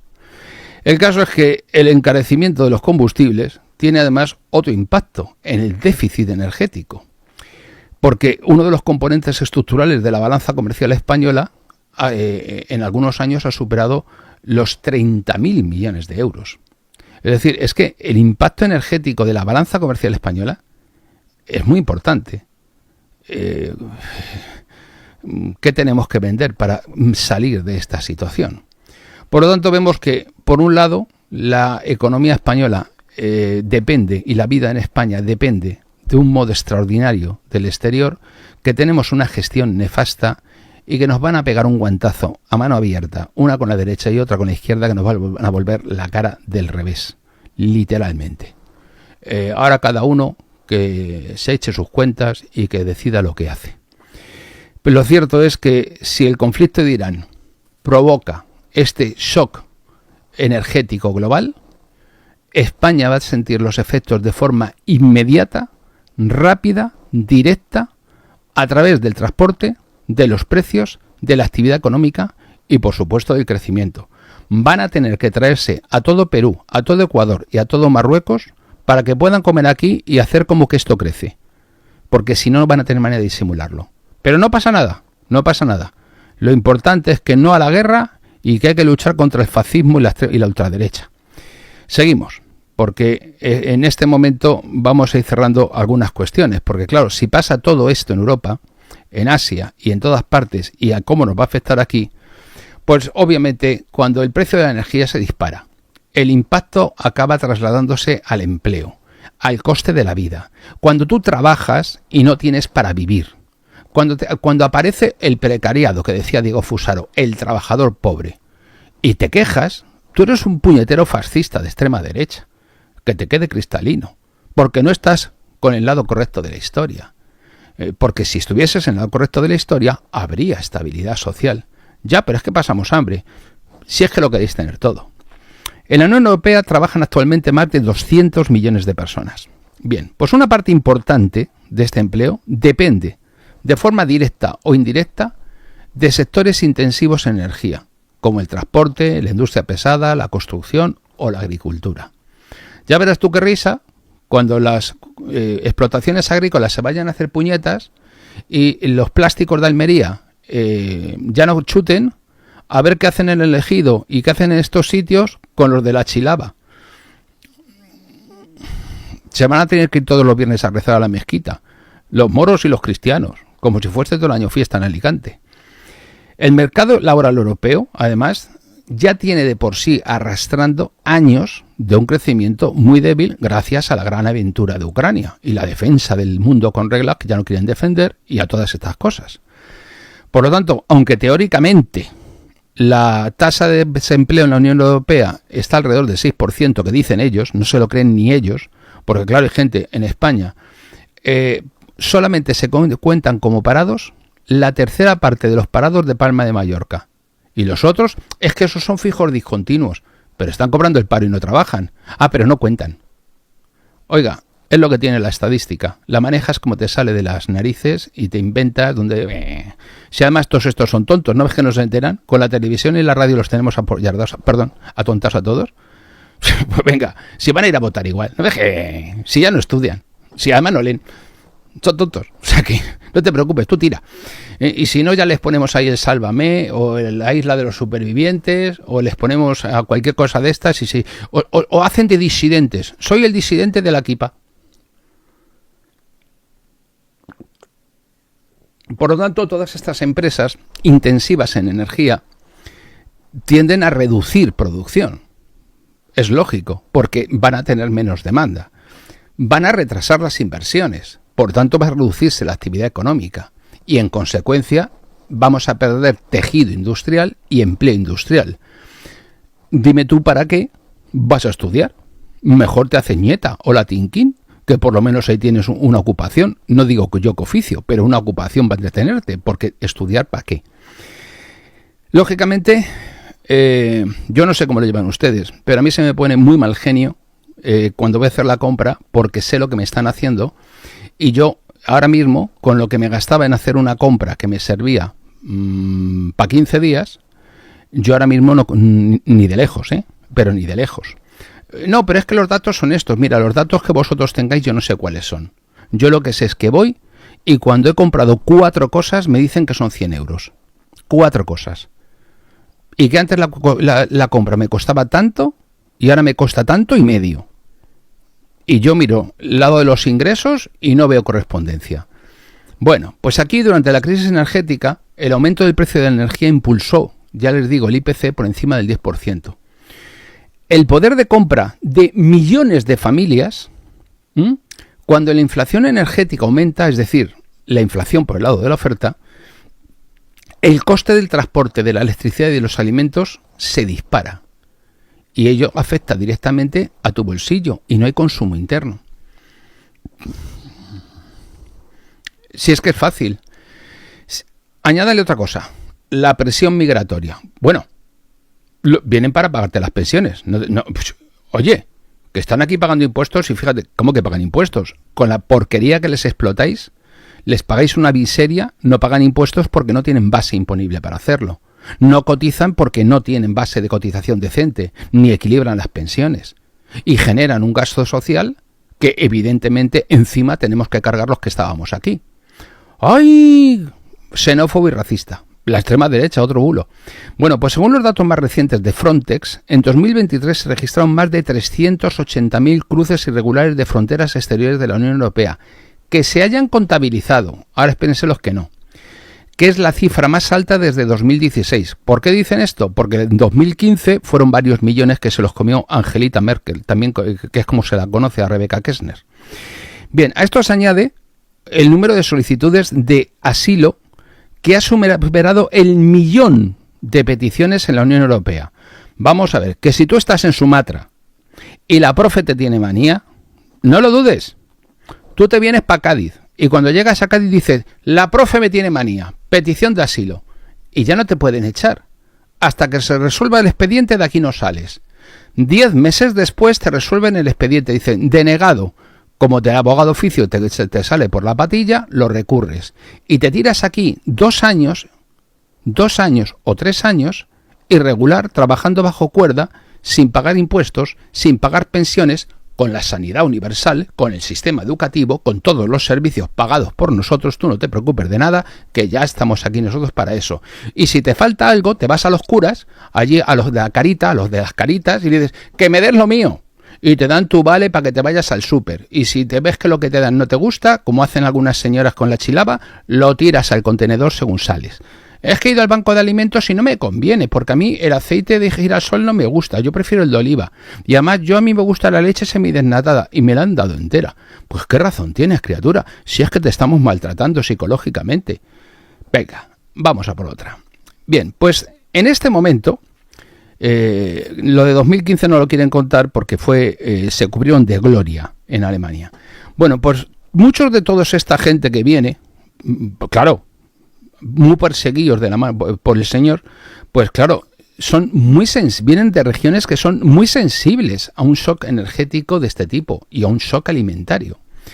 ¿Qué es lo que va a pasar con los fertilizantes en África, en el Sahel, en Oriente Medio? Es decir, cuando el precio del petróleo aumenta de forma brusca, y lo hacen los costes del transporte de los fertilizantes, y se desencadena una crisis económica y alimentaria sideral, aquí nos quedamos pobres y allí se mueren de hambre. Obviamente, si tú te vas a morir de hambre por un Belén que no es tuyo, dices, aquí os quedáis. Y así pasa en algunos países que aproximadamente el 50% de la gente que inicia su camino hacia Europa muere en el camino. Hay mujeres que se tienen que estar dejando violar, literalmente dejando violar por los guardias de fronteras para llegar a Europa, prostituirse, y estoy hablando de una persona nigeriana, concretamente, prostituirse en España, y cuando le preguntas que por qué lo hace, dices, porque mira, mi abuela, mi madre, toda mi familia han sido pobres como lo soy yo, pero mis hijos y mis nietos no lo van a ser. Y te lo dicen así, se sacrifican. Claro, aquí no, como aquí los abortamos, no hace falta sacrificarse. Por lo tanto, en este caso, lo que nos demuestra todo esto, la experiencia histórica, es que los shocks energéticos no paran en la cuestión económica, sino que además van acompañados de tensiones sociales, de conmociones, de enfermedades, de muertes, que van a generar protestas sociales, presiones públicas y políticas sobre los gobiernos, los sistemas, y que todo esto Europa lo ha experimentado ya en más de una ocasión. Cuando el aumento de los precios de la energía se produce, a continuación lo que tú tienes son a los 4 jinetes del apocalipsis cabalgando por los campos y los pueblos de tu tierra. Hubo un escritor que se negó a obedecer, un autor irreductible, hostil a las ficciones de su tiempo, enemigo del consenso y ajeno a toda moralización tranquilizadora. Pío Baroja no fue un liberal ejemplar, ni un demócrata edificante, ni un humanista de manual. Fue un rebelde, y por eso sigue siendo incómodo. Baroja atacó el parlamentarismo y la democracia, asumió el conflicto como condición permanente, despreció el igualitarismo, afirmó la desigualdad de las razas y señaló sin rodeos a la ciudad moderna, a las masas, a los anarquistas, a los comunistas y a los que siempre han manejado el dinero como las fuerzas de la disolución. Sus coincidencias históricas con el nacionalsocialismo como fenómeno de su tiempo y con la obra de Spengler, leída de forma conflictiva, sin caricaturas ni filtros, forman parte del campo real en el que su pensamiento fue comprendido, combatido y discutido. Todo está ahí, en sus libros, en sus cartas, en sus palabras, ocultado por los que han hecho de Baroja un negocio. Ese Baroja es el verdadero, el que restituye Javier Nicolás a la cultura de nuestro tiempo, unitario, áspero, lúcido, sin concesiones, profundamente vasco, español y europeo. Un Baroja que fue fragmentado durante décadas, que aquí reaparece entero, con todas las aristas que lo hacen inaceptable para nuestra época. La Sociedad Spengleriana Española acompaña esta obra con un prólogo de Francisco José Fernández Cruz Sequera, que fija su valor en la recepción española de la obra de Spengler, devolviendo a Baroja el lugar que le corresponde en la crisis europea del siglo XX, sin corregirlo ni domesticarlo. Por eso Baroja sigue siendo un problema, y por eso debe ser leído hoy, para quienes prefieren la verdad a la paz. La rebeldía política de Pío Baroja, de Javier Nicolás, a la venta en Amazon.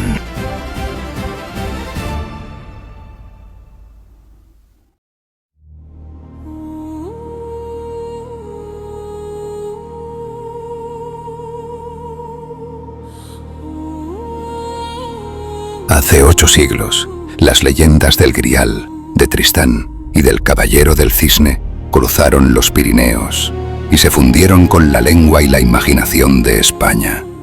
En ellas, Europa reconoció su espíritu, el valor, la fidelidad y la búsqueda de sentido que unieron a sus pueblos. En 1913, Adolfo Bonilla y San Martín reveló esa herencia común y mostró que las historias que inspiraron a Wagner también pertenecían a nuestra tradición. En 2025, esta nueva edición recupera su trabajo e incorpora el estudio de Francisco José Fernández Cruz Sequera, que amplía la investigación y devuelve al libro el peso intelectual de sus orígenes. Juntas, ambas voces restablecen el hilo de una misma cultura. Europa sigue hablando, en sus mitos, en su música y en sus libros. Y España, parte viva de esa única voz, vuelve a reconocerse en